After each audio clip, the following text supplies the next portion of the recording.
Thank you. I've been thinking a lot about the golden touch because of where we are today.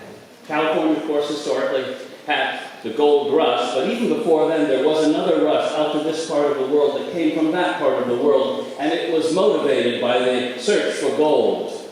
The Europeans in their age of exploration, traveling about the world, were seeking and searching for gold, for like Midas, they had the desire for more and more gold. And as you know, here in California, the Spanish people came looking for gold. And they brought much American gold back to Spain and back to Europe, and that gold was traded all around the world. And even still today, if you go to visit some of the temples of China and you see some of the many glittering golden Buddhas there, you will be looking at American gold hammered into leaf to decorate their temples. While when the Spanish were here, this area was divided up into lands, each appropriated to a mission. And we know about the mission days here. And then, after the missions, the rancheros. And we still have the rancho names all around this area. Well, in those days, the days of the Californios, less than 200 years ago, there was something here almost as precious as gold. It was leather.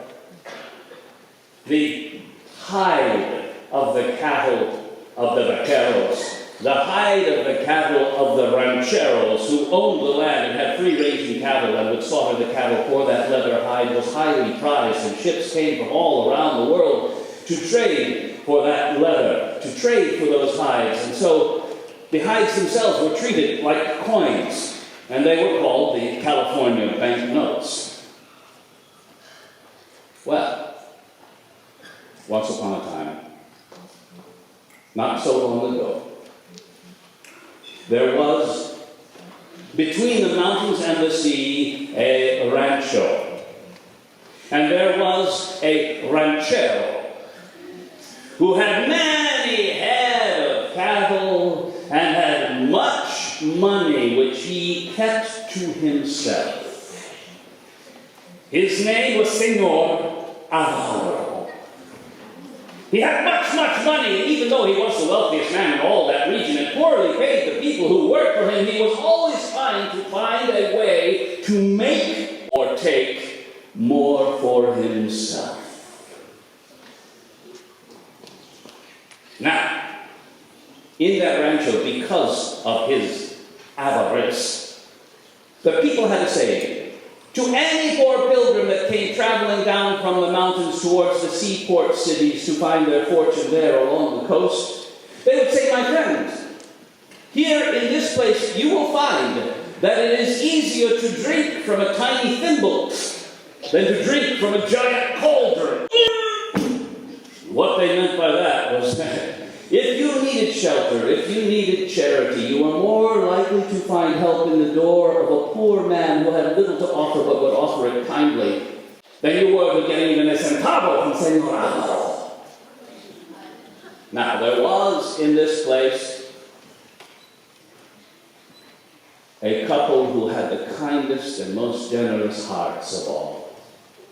Manuel and Maria lived on a small, sere patch of land. They lived independent and did not have to work any longer for the ranchero Avaro. For they had gained for themselves a cow, a dairy cow to give them milk and cheese and cream and goods to trade in the village for what they needed. And with this cow and with their industry, they were able to eke out a living for themselves and own their land and own their home and own their lives. And any poor traveler that would come passing by seeking help and charity at their door would be warmly welcomed in, given a bit of bread broken for them to share with them, given a dry place by the hearth to sleep for the night, and sent on their way with good wishes for good fortune in their journeys wherever they wandered. And so they lived well, and they lived in love, and in time the love of Manuel and Maria bore fruit. And little Rosa was born to them. But a strange thing happened. On the very day that Rosa was born, the earth began to tremble. and shake. It's been known to do that in this part of the world from time to time. And when the earth shook and the ground cracked, a hole opened up on the land of Manuel and Maria and Rosa. And out of that hole in that land, there came forth a cool, clear spring of fresh running water. Fresh running water to bathe the newborn babe, to grow now a green garden, and to share with their neighbors. For they gave freely this fresh water to all of their friends and neighbors and anyone in need. They gave it freely, but Senor Alvaro saw what had happened on that land. He saw that fresh water running. He saw the couple sharing, and he thought, those fools, they do not know what they have. They have a source of running water on their land, here in this desert place. They do not know how valuable that water could be, how much they could make from that water. Why, I would not give it away for free if it were mine. I would make people pay. I would make people pay dearly for the water that I possess if it were mine. If it were mine. If it were mine. But it was not his. It belonged to Manuel, Maria, and Rosa. But that did not stop Senor Alvaro trying to think of a way to take that land, to ruin that family, to be rid of them so that he might move in and take possession of that now newly valuable land. And one day, when he knew Manuel would see him coming, Senor Alvaro had a trick. He came walking by, counting up great handfuls of money as he walked loudly, and stuffing it into his pockets as he came. And indeed, Manuel saw him coming from some distance. Oh, Senor Alvaro, con mucho dinero, ¿qué pasa? Hola, senor, ¿qué tal? How are you today? Not as good as you. I see you've had some good fortune. What, this? I tell you, this is just what comes from doing good business, as I do always. I tell you, it's like this, you see. Some time ago, I was missing one of my many head of cattle. Well now, I cannot stand to lose even the slightest possession I have. So I searched throughout my land. You know, I had a lot of land. I had a long search, looking for the lost cattle. And I found that steer had stumbled over the edge of a steep arroyo and fallen into the base of the canyon and broken its neck, and it had died.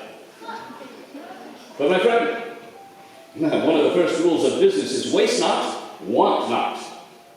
I decided right then and there I would take as much value as I could from that steer.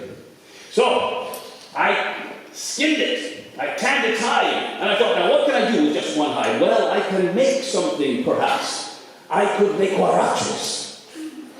I could make sandals, all shapes and sizes. I could use every stitch, every piece, every scrap of this hide. And I could make as many sandals, all different sizes. And then I could perhaps go and sell them in the seaport village. Now, you've never been down to the seaport village, have you? Well, let me tell you, my friend. I will educate you, you know. The people son ricos, they are so rich. Down there at the seaport village, I mean, that's where all the ships come in from all around the world, and they are fools for fashion, the way rich people are, you know. They will spend great sums of money to have whatever is the most fashionable, most popular thing of the day. And I tell you right now, my friend, down in the seaport village, huaraches are very popular. Como oro. Huaraches are as good as gold. I took that one steer's hide of huaraches, I took them there to the seaport village. I sold them there for all of this money you see me counting out now here today. I am a shrewd and a good businessman. I tell you now, if you want to be rich like me, take my advice. Take your cow. Well, not as big as my steer, but there still is a good hide there. Now, my cow will not live forever, so take this chance. Kill that cow. Tan its hide. Make as many huaraches as you can. Take them to the seaport city there and sell them. And you too could be a rich man like me. Think of all the things you could do with that money. Oh, I see you have a little new child there, huh? I bet you would like to have some money for her to take care of her, huh? What about her future? Think about that. But why am I talking to you? You are a poor man. And everybody knows that poor people are poor because they're lazy. Adios. Algo mío, Señor. Manuel, watch that rich man walk away, his pockets bulging with money. He felt the sting of that insult. He knew how hard he worked and how little he had to show for it. And he thought, it is not fair that this man should prosper so while we are poor. And he thought of his story. He thought of the seaport city. He thought, so many people are traveling from the mountains down to the sea in order to make their fortune there. He heard so many wonderful stories. He thought, could they be true? He thought of their cow. She could not live forever. She was their only means of living. But if she died, what happened then, huh? If he did not have something to replace her with. Then he thought of Rosa. He thought of all the wonderful things he would like to provide for her. How he'd like to give her a nice, fine new cottage, a nice soft bed, good clothes. And as he thought of these things, the trick wormed its way into his heart. And he decided to take the trick. On the dream of Huaraches, as good as gold, he saw his future. He saw his fortune. He thought it is fate that Senor Avaro should come by with this story for me just now when I need it the most. And so, on the bad advice, he killed their cow, their only means of livelihood. No milk, no cream, no butter, no cheese now. Only a cow's hide and the dream of Huaraches as good as gold. So he worked and he sewed and he cut and he measured and he made as many sandals as he could from that one cow's hide. And then he bound them all together and threw them onto his back. And early in the morning, he headed off to the seaport city to make his fortune there. Now, the path from that rancho to the seaport was not easily walked on foot, wending its way as it did through the desert hills, along the edge of steep arroyo canyons. But so full of hope and dreams was he that he stepped quickly, easily, and lightly and made his way down to the seaport city and saw.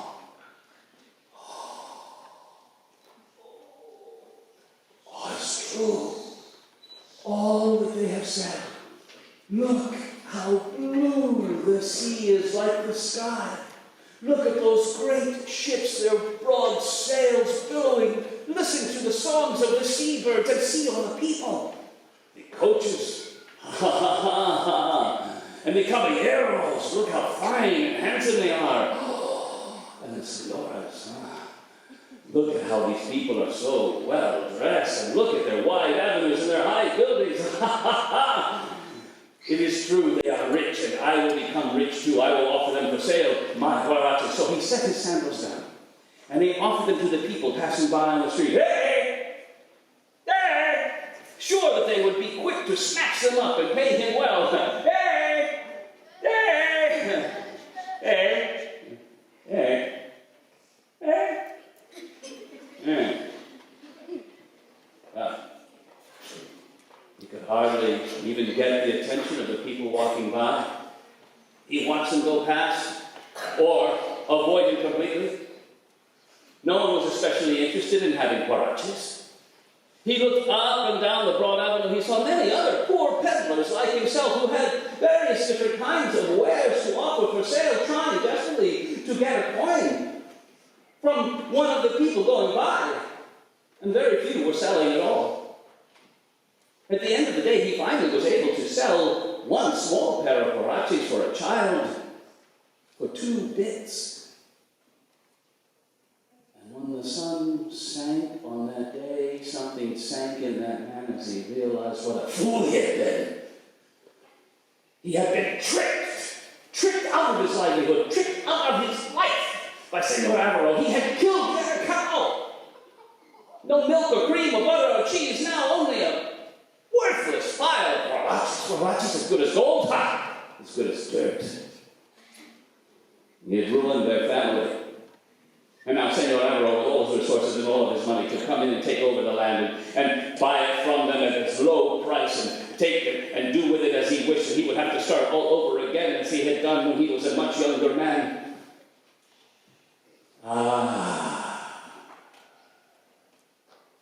it was a cold thought. He gathered his unsold sandals. He put them onto his back, and he turned into the darkening day to make his way with his sad news home. Ah, but he could not come back empty-handed, he thought of Rosa. He had wanted to bring him so many wonderful things. He had only a very little bit of money, which was not good for much. And he felt for his fellow peddlers. And so, he went to one of the men beside him and gave the money to him in exchange for a small gift. A scarf, red as rose. And he thought, I hope this will help to keep her warm in the cold days that await us now. So sadly he shouldered his unsold burden and he turned into the dark. And he made his way home. Now, the wind can whip down from those mountains bitter cold in the winter time.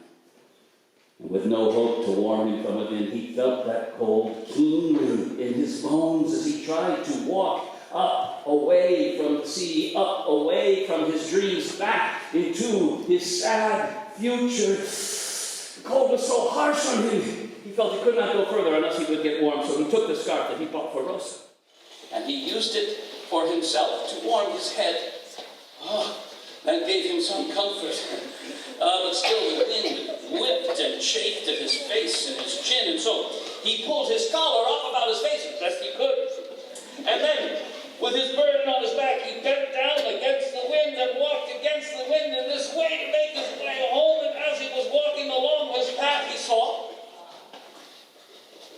a distant light, a campfire light. And around that fire he could see men standing, talking, eating, drinking, laughing, having a good time. He thought, maybe these men can be good to me as I have been good to other travelers coming my way. Maybe they will let me warm myself by the fire, and maybe they will give me something to eat so I can get home. And so he turned from the path, and he walked towards that camp, and he called to the men as he walked, still face down against the cold, still his burden on his back, still calling, hey! Hey! Hey! But what he could not tell was that standing by their fire were bandits. Two-faced men who would offer a traveler a helping hand and then stab them in the back and take whatever thing of value they might have to offer. Yes, they were hard-hearted men used to a life of theft and murder, and they were standing around their fire, laughing about all the evil things they had done in their day. And they were counting out all their pirates' plunder, for in piles at their feet were cash, coins, jewels, gems, glittering and gleaming by the airy light of the fire. They were hard-hearted men, and yet, it is said, even the hardest heart has a little spark of conscience at its core that knows when it has done wrong. And perhaps it was that little spark inside the hearts of these men that lit a fire within them as they looked up from their camp and they saw something approaching them in the night on the wind. Hey, you see something out there? Hey, something's moving around. Something's coming our way. You gotta look up for that. You don't got a head on it. You can't walk around, you don't got a head. How can you walk around, you don't got a head? You don't got no head on it. What are you doing, man? You don't know what you're talking about. You know, I had this thing and they got a word. Yeah, I see what you mean. He's got a big hump on his back. Yeah, he's got no head. Got a hump. Hey, some locos, huh? Now, let's see what's going on here, man. Yeah, I see what you mean. I don't like the look of that thing. What's that? That's coming our way, too. Yeah, I don't like that sound. Saying, no, I don't like that thing either. Yeah,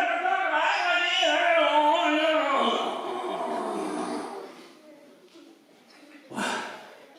They could see that approaching them was a horrible, headless, humpback figure, a bleeding stump where its head should be, great hump on its back, a terrifying moan issuing from deep inside its belly, and its one clawed arm waving frantically in the cold, windy air, approaching them.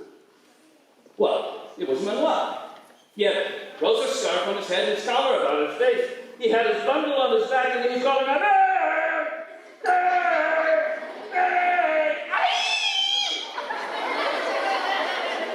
But to these bandits, this was nothing more than a wraith of retribution, come out of the depths to bring judgment upon their heads for all the evil they had done in their day. They were not going to stay to hear what it had to say. They leapt from their camps, they ran into the night to escape this terrible beast. Aye! And the faster ran Manuel would catch up with them. Aye! Aye! Aye! Aye! Aye! Aye!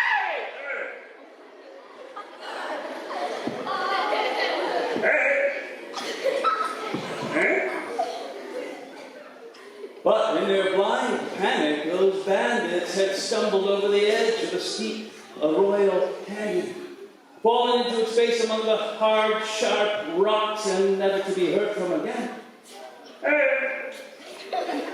And Manuel, losing sight of them there in the night and thinking of that fire untended, he turned back to the camp to await their return. He came to that fire and set down his burden. And he got himself warm at last that cold night.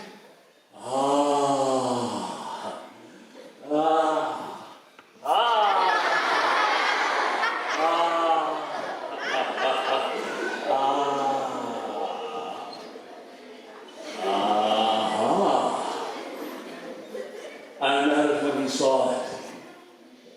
All that pirate's plunder, cash and coins, jewels and gems glittering and gleaming by the eerie light of that fire. And then Manuel began to think, you know, I might still do some business today. For after all the running those men did, I'm sure they're going to be wanting some new sandals for their feet. If ever they come back, they will find fine homemade huaraches for them. I can see they left this money as payment for me. And so in fair exchange, he left his huaraches there by the fire, and he took in payment all that plunder. And so it was that which had been roughly taken from innocent hands came gently back into innocent hands. And early the next morning, Manuel came happily home, and he laid the whole treasure out before his family. He told them all the story of their new good fortune.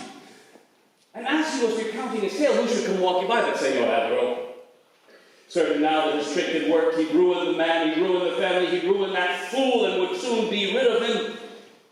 And Manuel saw him coming. Senor, come here. I want to talk to you.